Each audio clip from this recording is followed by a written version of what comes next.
Welcome back to Overhead Athletics. Dom and Max here. We're going through 4 different exercises that you need to have in your warm-up for your band routine. Number 1, get your hand out of the wrist strap if you have wrist straps and grab the band just to activate a little grip as you go into it.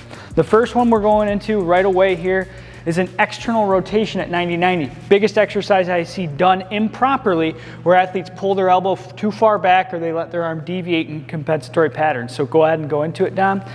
There's no deviation up or down. Posture's good.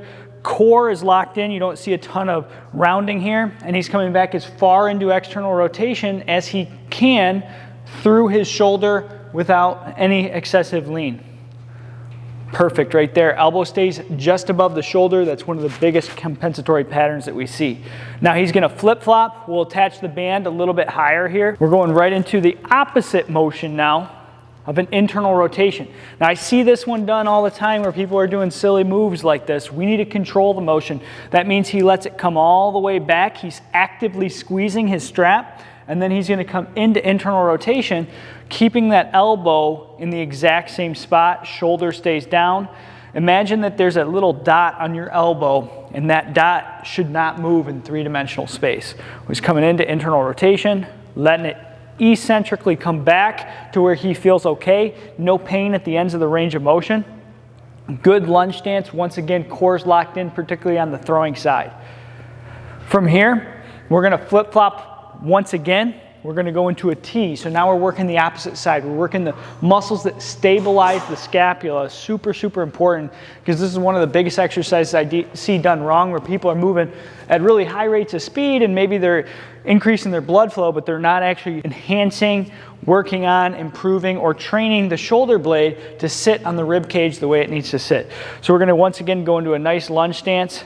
Elbows are going to be locked out straight here. We're going to control this motion right back into a T.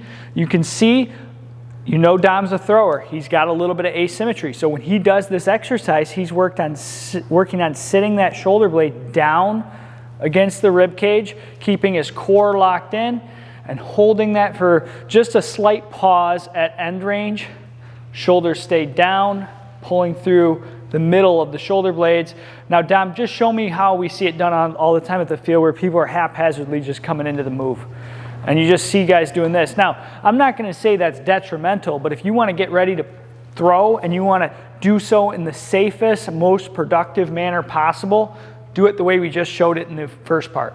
Now we're going to attach it down low, and we're going to work the low trap, which is more responsible for the deceleration of the throw, but also for stabilizing the shoulder as your arm goes into layback. So this is a split stance, meaning front legs extended. We got to get hamstring length too, so a little dynamic active stretch or static active stretch on that front leg. He's coming up into a Y.